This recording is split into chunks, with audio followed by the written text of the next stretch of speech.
Kenapa Elba? Karena Elba itu memiliki HDP itu 70 sampai 80 atau sekitar 280 sampai 300 butir per tahun. Nah, kalau dipresentasikan sekitar 70 sampai 80. Bethlehem, kenapa Bethlehem? Bethlehem sama, dia memiliki HDP, hand day production itu lebih dari 80, lebih tinggi daripada Elba, 80 sampai 85. Ya, nama saya Ahmad Herudin atau dikenal dengan Udin. Kalau di sini dipanggilnya Udin Pitik itu ya. Karena apa dipanggil Udin Pitik? Karena saya pelihara pitik. Mungkin karena selain itu juga bapak saya pelihara pitik dari saya kecil usia SD gitu ya. Pitiknya apa? Pitiknya macam-macam gitu. Ada ayam putih atau ayam broiler, ada ayam merah atau ayam layer, terus kemudian ada ayam kampung. Nah, ayam kampung modern ini saya baru berkecimpung kurang lebih ya hampir 1 tahun lah. Dan alamat saya ini istilahnya 15 km dari Puncak Merapi ya. Jadi di Dusun Garongan, dusunnya aja sudah menakutkan ya, Dusun Garongan, Wonokerto Turi atau Kecamatan Turi atau Panewon Turi, Kabupaten Sleman, Yogyakarta gitu. Nanti kalau dari pusat kota Yogyakarta itu sekitar naiknya itu sekitar 40 menit atau 50 menit gitu, sudah sampai di Dusun Garongan. Nah, di Dusun Garongan ini suhunya berapa? Suhu di sini adalah sekitar rata-rata 20 derajat Celcius. Kalau pas dingin itu bisa 18 derajat Celcius. Jadi kalau untuk pelihara ayam, kita harus benar-benar ekstra. Karena apa? Ayam itu butuh suhu di atas 20 derajat Celcius. Minimal ya paling enggak, ya mungkin 25-30 gitu loh ya. Kalau bagus 35 itu panas, lebih bagus untuk untuk broodingnya gitu.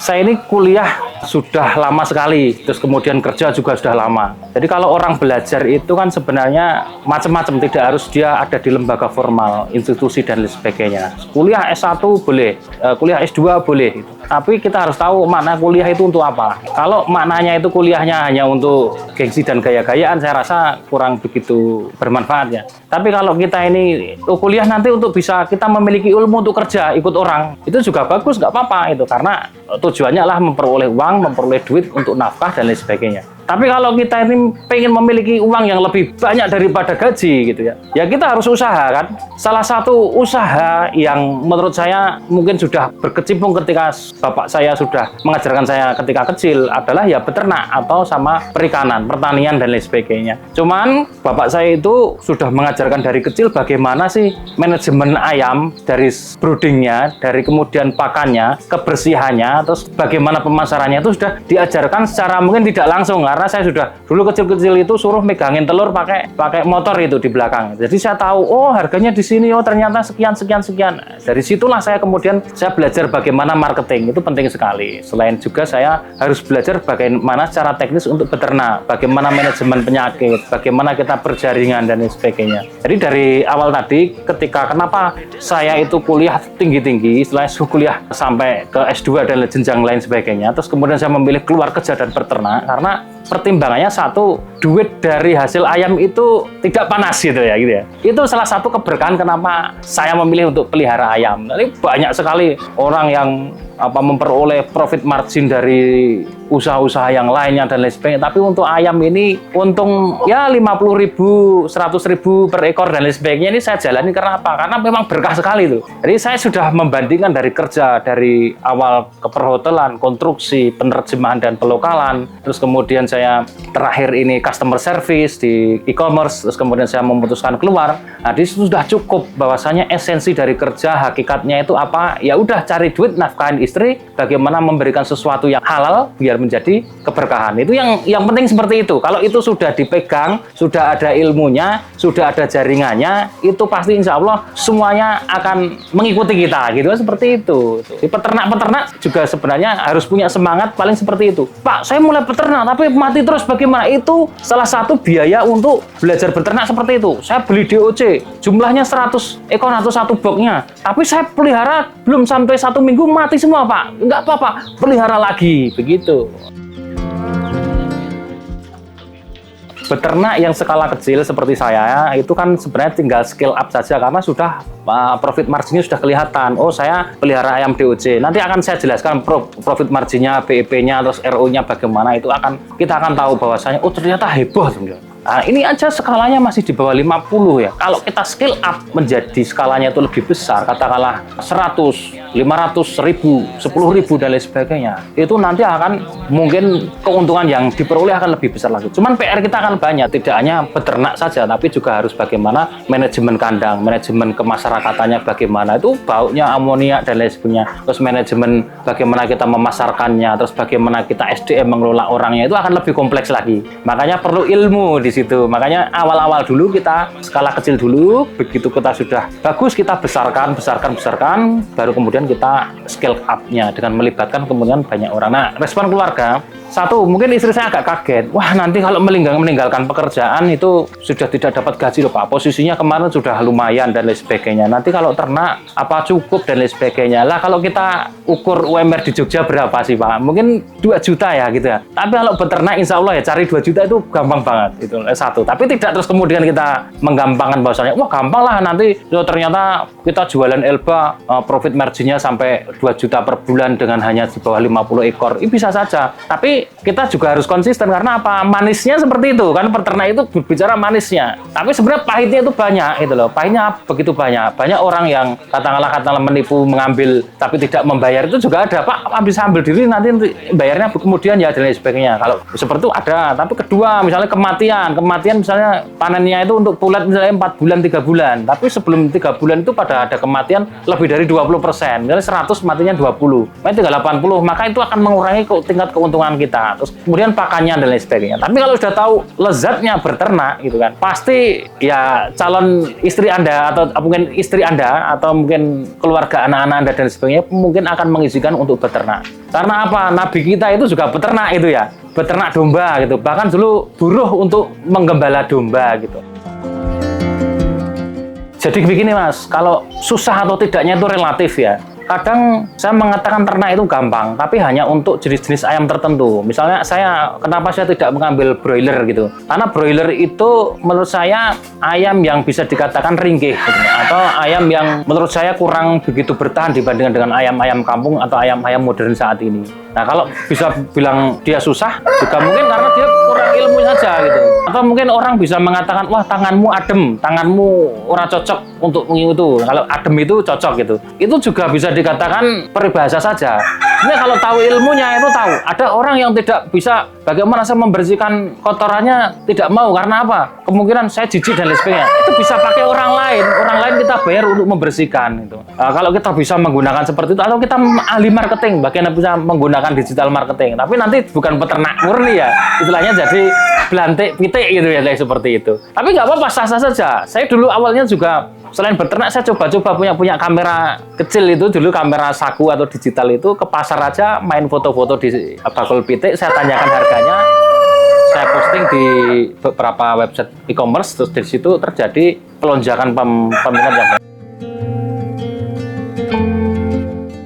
satu, Anda harus menentukan bagaimana strain atau ayam yang akan Anda gunakan. Anda akan menggunakan ayam itu jenis petelur, nah maka harus digunakan jenis petelur apa, dan harus memahami karakter itu sendiri sebelum bagaimana persiapan kandang, bagaimana pakannya, bagaimana perawatan minumnya dan lain sebagainya, harus pembersihan dan lain sebagainya. Satu, kita harus tahu tujuan kita apa. Tujuan saya misalnya saya ingin mengembangkan ayam petelur, maka saya akan pilih beberapa ayam yang memiliki HDP atau diterima di market atau di pasar itu, jenisnya apa, bobotnya berapa, bobot telurnya berapa, HDP-nya berapa, saya pilih. Misalnya saya pakai wet leghorn dengan Elba. Kenapa Elba? Karena Elba itu memiliki HDP itu 70 sampai 80 atau sekitar 280 sampai 300 butir per tahun. Nah, kalau dipresentasikan sekitar 70 sampai 80. Wet leghorn, kenapa wet leghorn? Wet leghorn sama, dia memiliki HDP, hand day production itu lebih dari 80, lebih tinggi daripada Elba, 80 sampai 85. Kalau ada yang ngomong 90 saya belum mengetahui. Kalau 90 layar merah bisa Isabron ataupun Lokman dan lain sebagainya itu bisa. Cuman wet leghorn ini adalah ayam yang seperti kampung biasa, cuman telurnya warnanya putih gede. Nah, itu saya gunakan untuk penyilangan bagaimana nanti biar bisa terjadi cross breeding dengan Elba, jadi produktivitasnya naik, telurnya juga tidak terlalu putih dan tidak terlalu besar. Nah, ini kita harus kenali juga ayam dulu, terus kemudian dua, baru kemudian setelah itu kita tahu karakter ayamnya, terus kemudian kebersihan kandangnya. Jadi kandang itu kita harus tahu untuk tipe ayam seperti ini kandangnya seperti apa. Nah, kalau ayam broiler akan berbeda dengan ayam jenis-jenis kampung petelur ini akan berbeda. Mungkin pertama chick ini hampir sama, tapi nanti kalau sudah gede pakannya apa, apakah pakai starter grower yang model bagaimana, serat kasarnya bagaimana kita harus tahu. Nah ini ketika nanti chick in, jangan sampai cuma dikasih asal nodol sego aja, itu parah banget kalau seperti itu. Jadi kita harus tahu pakannya harus pakan pabrikan atau minimal bisa bikin pakan sendiri tapi dengan serat kasar lebih dari 20% atau 21%. Terus ada enzim-enzim di situ, ada lisin, ada amino dan lain sebagainya, ada premiknya, ada bekatulnya, ada jagung buat energi sekian, itu akan dipelajari di manajemen pakan. Tapi tidak saya bongkar di sini, tapi cukup kita beli di pasaran banyak mereknya, merek A, merek B, merek C. Tadi kita harus tahu bahwasanya di situ ada datasheetnya yang warnanya biasanya kertas itu. Kita lihat di situ protein kasarnya berapa, terus kemudian komposisinya itu berapa, kita harus tahu. Paling enggak kalau untuk breeding awal, untuk chick in itu harus paling enggak 21%. Mereknya banyak sekali. Nah itu penting. Terus kemudian mengabaikan apa? Cuma air putih aja nggak apa-apa lah. Nah, menurut saya tidak. Karena apa? Asupan gizi yang sempurna itu harus didukung dengan vitamin yang diberikan secara oral gitu ya, minuman gitu ya. Lewat beberapa merek ya, ada VitaStress, VitaCink, ada Titebran dan lain sebagainya, itu banyak sekali. Atau kita bisa menggunakan herbal, itu bisa. Cuman herbal itu tidak ada chemical composition-nya. Susah untuk itu seperti itu. Tapi kalau untuk vitamin-vitamin yang sudah tersedia di pasaran itu sudah banyak sekali. Kita lihat, oh mau yang ada antibiotiknya tidak. Kalau saya lebih suka dengan antibiotik karena chick in itu biasanya ayam yang harus memiliki ketahanan yang tubuh secara fit. Maka saya akan pakai sekitar 5 hari full dengan menggunakan vitamin yang mengandung antibiotik. Setelah itu saya baru kemudian air putih atau kita bikinkan herbal juga boleh. Kalau kita misalnya males ya kita cukup beli multivitamin yang tidak antibiotiknya juga ada. Nah setelah nanti umur-umur setengah bulan dan lain sebagainya itu bisa kita kombinasikan dengan air putih biasa. Nah tapi menurut pendapat saya itu selama 1 bulan itu adalah masa-masa kritis sehingga kalau bisa ya rutin vitaminnya itu gitu. Itu tadi sudah saya tunjukkan bahwasanya perlu pakai komposer. Komposer itu bisa dikatakan kalau orang kompos. Tapi kalau sekarang yang ada di pasaran itu sudah banyak sekali. Para peternak-peternak milenial itu bisa mengubah dari kotoran kambing, kotoran sapi itu mereka bisa kombinasikan. Mereka kasih bakteri, entah itu bakteri pengurai dan lain sebagainya. Untuk menggunakan E4 atau bakteri yang lain sebagainya. Itu mereka lakukan seperti itu untuk apa? Agar bisa mengurai amonia atau kotoran-kotoran ayam yang langsung dia anget ataupun panas itu bisa menjadi istilahnya bakteri yang menguntungkan itu bisa langsung tidak menimbulkan amonia yang banyak. Kalau tadi saya lihat bahwasanya di situ kok punya saya itu ketebalannya tipis, ada yang harus 10 cm, harus 15 cm. Kalau saya cukup ingin 5 cm nggak masalah. Karena apa? Saya sesuaikan juga jumlah ayamnya. Jumlah ayamnya mungkin punya saya hanya 30-an di bawah 50 ya katakanlah seperti itu. Lihat ada white leghorn, ada Elba. Itu saya gunakan yang tipis karena apa? Mungkin volume kotoran per hari yang keluar dari ayam itu atau fesesnya itu mungkin jumlahnya tidak begitu signifikan sehingga saya pakai yang jumlah yang tipis dan saya kombinasikan dengan sekam padi kering. Seharusnya bagusnya pakai arang atau dikasihkan sekam bakar dan kapur dolomit. Itu harusnya seperti itu karena apa? Agar bisa menekan amoniaknya tuh biar lebih rendah lagi. Tapi kalau punya saya masih batas toleransi jumlah ayamnya sedikit sehingga saya pakai sekam kering, sekam bakarnya cuma sedikit kemungkinannya. Itu karena apa? Ya itu nanti kalau sudah kapasitasnya itu mungkin lebih dari 50 ekor untuk usia 3 bulan ke atas, ya sudah saya akan tebalkan lagi dari 5 cm ke 10 cm, dari 10 cm ke 15. Dan mungkin tidak akan lebih dari 20 ya, nanti terlalu bertumpuk dan menurut saya kalau 20 cm itu sudah waktunya untuk ditimpal atau dipindah itu seperti itu. Cepat-cepat diganti kalau tidak pakai komposer itu tadi, kalau tidak pakai bakteri itu. Karena pertama dulu saya belum tahu seperti itu, tapi ada teman yang mengatakan bahwasanya sebenarnya kalau metodenya Pak Yohanes Septian itu pakai model liter seperti itu tuh objektif. Apa iya saya gitu. Coba saya lihat satu aja nih contohnya tadi yang bagaimana. Ya sudah saya praktekkan ternyata efektif. Ternyata baunya juga kurang. Kalau saya misalnya nggak pakai seperti itu biasa saja. Kayak orang ayam broiler itu orang-orang brooding, orang seperti itu pakai sekam padi doang nggak masalah. Tapi harus Anda cepat-cepat mengganti atau menumpuknya. Kalau saya lihat efisiensi biayanya nggak begitu efektif. Saya beli seperti itu mungkin harganya mendekati 10.000 tapi lebih efektif daripada saya harus memindah lagi kotoran, membersihkan lagi dan lain sebagainya. Kalau itu kan bisa 1 bulan, bisa 2 bulan, 3 bulan kan bisa kuat. Kita tinggal tambahin aja sekamnya, tambahin sekam bakarnya, kita hilangkan bulunya, kita sapu bulunya, itu bisa lama gitu. Jadi begini, sebelum melakukan ternak itu, saya terus terang melakukan riset market. Ternyata permintaan telur kampung itu menurut saya sekarang di Jogja aja signifikan. Apalagi di kota-kota besar seperti Semarang atau di kota seperti Jakarta. Karena apa? Saya lihat kok banyak peternak-peternak Blitar itu mengirim ayam kampung, telur ayam kampung maksudnya. Warnanya putih itu. Ayam apa? Ayam Arab sama ayam Elba, ayam kampung KPU, ayam dan lain sebagainya. Yang bobotnya notabene rata-rata 40-45 gram per butirnya. Terus dikirim kemana Pak? Saya bertanya begitu. Ya kita kirim ke Bekasi, ada yang di Tangerang, ada di Jakarta Pak.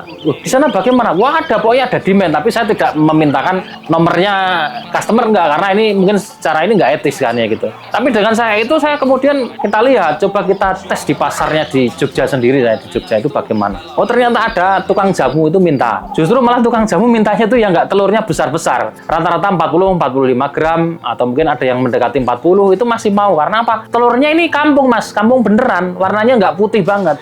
Itu mau orang jamu. Kemudian yang di pasar-pasar itu juga ada yang mungkin mereka butuh untuk asupan empasi untuk anak-anak itu kan, yang pengennya telurnya telur kampung karena mungkin nilai protein omega dan lain sebagainya banyak. Itu mereka pakai seperti itu. Yang ketiga adalah selain jamu, kemudian pasar tradisional, kemudian yang ketiga adalah rumah sakit. Rumah sakit kenapa? Ini saya diinformasikan juga dari teman yang sudah ternak. Saya habis dari rumah sakit, kenapa sakit? Ada yang sakit tidak? Saya habis bawa telur ayam kampung. Loh, ini peluang baru lagi deh rumah sakit itu. Belum yang lainnya itu hotel, bagaimana kalau kita masukkan? Nah, dari situ kan peluangnya sudah kelihatan. Saya lihat volume yang di store kan berapa. Oh ternyata dia pakai sepeda motor penuh sampai belakang. Mungkin sekitar mungkin 50 butir atau 100 butir pasti ada. Kalau setiap hari kan berarti ada demand di situ. Nah dari situ saya cari jenis ayam yang kira-kira telurnya itu sama gitu, atau terima di masyarakat sama. Nah ini sebenarnya gitu. Nah kita ukur sebenarnya, kalau saya punya 50, mampu nggak memenuhi nanti ini. Kita mulai dari awal yang kecil-kecil dulu. Nanti kita akan tahu jaringan yang lain sebagainya. Yang kedua adalah saya jualan pulet. Nah, pulet itu adalah ayam yang dihitung dari DOC sampai dia sebelum masa bertelur, itu dinamakan pulet. Nah, pulet itu macam-macam. Ada yang beli yang 1 bulan, 2 bulan, 3 bulan. Nah, itu kenapa itu gurih sekali menurut saya adalah karena marginnya sangat menggiurkan. Karena apa? Misalnya ayam Elba itu punya VCR 2,5. Untuk membesarkan 1 kg daging dibutuhkan 1 kg pakan dengan serat protein 21%. Biasanya ayam Elba itu untuk mencapai 1 kg itu butuh waktu sekitar mungkin 4 bulan. Nah, 4 bulan itu baru bagus-bagusnya pulet. Berarti kalau satu pakan misalnya katakanlah sekarang 10.000, 11.000 ya dengan pakan serat protein 21%. Berarti kan kalau misalnya 10.000 butuh biaya 25.000 per ekor. Harga DOC misalnya 7.000 sampai 8.000. Ada yang 7.000 itu caruan, tapi 8.000 sudah pilih-pilih gitu. Karena ada orang yang pintar katanya bisa lihat bahwasanya ini betina nih jatahnya gitu. Itu nanti misalnya kita 7.000 dengan pakannya tadi 25.000, berarti kan 22.000. Padahal sekarang harga pulet 4 bulan itu berapa? Sudah di atas 100.000 gitu. Nah, sekarang modal sekitar 22.000 dengan selisih dari penjualan 100.000 katakanlah ya. 100.000 berarti selisihnya sudah berapa? Hampir 80.000 kan, 78.000 per ekor. Kalau tidak ada kematian gitu. Nah, tapi nanti ada resiko juga. Ayam yang dikatakan limbah atau yang menjadi jantannya itu juga harus kita sortir. Paling sekitar umur 6 minggu lah. 1,5 bulan itu udah kelihatan jenggernya, pialnya naik, warnanya merah, posturnya lebih gede, tidak wungkuk. Itu biasanya nanti ciri-ciri yang jantan seperti itu. Tapi ada orang yang pintar dilihat berapa 1 minggu, 2 minggu udah dilihat dari kemaluannya di sini. Oh, ternyata ada kayak lancip kalau bundu itu gini. Tapi itu butuh metodologi atau ilmu yang lebih mendalam ya, karena orang-orang biasanya hatchery yang sudah ahli hatchery itu sudah tahu biasanya ini nanti akan jantan atau betina begitu. Jadi limbah itu sekarang juga bisa laku. Sekarang 1 kilo itu dijual kalau misalnya nggak laku untuk dijual pejantan atau paketan, bisa dijual kiloan. Sekarang harga 1 kilo ayam kampung berapa? 35.000 sampai 40.000 kalau di pasar umum. Tapi kalau bakul mungkin lebih rendah. Tapi kalau menurut saya kalau di pasaran umum seperti itu. Kalau kita lihat ambil 50% saja dengan VCR 1 kilo, terus kemudian dia bisa dijual 35.000 per kilo, itu menurut saya sudah lebih baik daripada kita pelihara ayam pejantan. Karena ini rasanya seperti ayam pejantan, terus terang saja. Jadi ngampungnya lebih ngampung gitu, lebih alot gitu. Tapi memang posturnya tidak segede ayam-ayam modern yang lain seperti KUB, seperti ayam ulu, seperti enggak seperti. Tapi menurut saya lumayan. Sekarang kan banyak Gen Z itu ahli dalam digital marketing. Dia lebih one step ahead istilahnya di dalam marketingnya. Itu sebenarnya peternak-peternak yang sudah lama harusnya kolaborasi dengan Gen Z yang anak SMA dan lain sebagainya. Anak SMA jika dikasih pengetahuan ternak, mungkin dia sedikit bagusi karena kotor nggak bergengsi, cewekku pada nggak suka gitu ya. Apalagi calon istri nggak suka punya suami kok calon peternak yang baunya bau ayam lehor gitu kan, nggak ayam potong gitu kan, nggak begitu berkelas. Tapi sebenarnya menurut saya seperti itu tuh peluang yang besar sekali gitu. Kalau mau mendapatkan ulet, mendapatkan DOC, mau mendapatkan metodologi bagaimana cara membesarkan dan lain sebagainya, itu sebenarnya peternak-peternak yang lainnya tuh banyak sekali di Indonesia itu. Dan Indonesia itu kalau dikatakan 250 juta, misalnya hanya 1% saja, misalnya sekitar 25 juta itu orang makan ayam petelur kampung, itu kita sudah memenuhi kebutuhan, itu sudah nggak kuat, kewalahan gitu loh. Dengan demand yang besar ini, sebenarnya peternak-peternak baik di daerah terpencil maupun di kota-kota besar itu dapat berkolaborasi. Artinya apa? Tidak lewat saya saja untuk mendapatkan bibit, itu bisa dengan peternak-peternak yang lain sebagainya. Tapi harus punya ilmunya bagaimana caranya bisa memilih bibit yang bagus.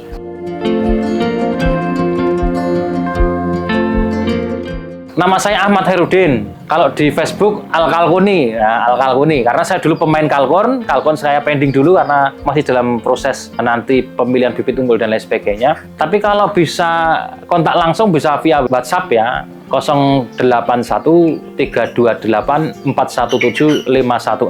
Saya cuma berpesan aja kepada peternak-peternak muda ya, itu tetap jangan putus asa, karena untuk bisa kita sukses dan lain sebagainya itu bukan hanya kita lihat peternak-peternak yang sudah sekarang ada di media sosial atau di YouTube atau di channel-channel tertentu yang sudah masuk TV dan lain sebagainya, itu tidak. Tapi fenomena gunung es yang kelihatannya di atas itu kecil, sebenarnya itu sebenarnya di bawah itu banyak kegagalan yang kita tutupi ya, istilah gitu. Tapi jangan pernah menyerah. Satu, biasanya karena masalah penyakit. Dua, masalah bagaimana harus kita bertahan ketika pakan itu sudah habis dan kantong kita sudah nggak ada isi duitnya. Itu harus memang benar-benar kita harus bertahan survive di situ. Terus kemudian kita harus berjaringan ternak itu bagaimana bagus, ilmunya kita dapat, jaringan untuk marketnya kita dapat, support dari teman-teman satu komunitas itu lebih kuat ya. Itu harus penting. Jangan Anda ternak tapi Anda individual, itu jangan. Yang namanya era digitalisasi itu bukan hanya big it's small atau yang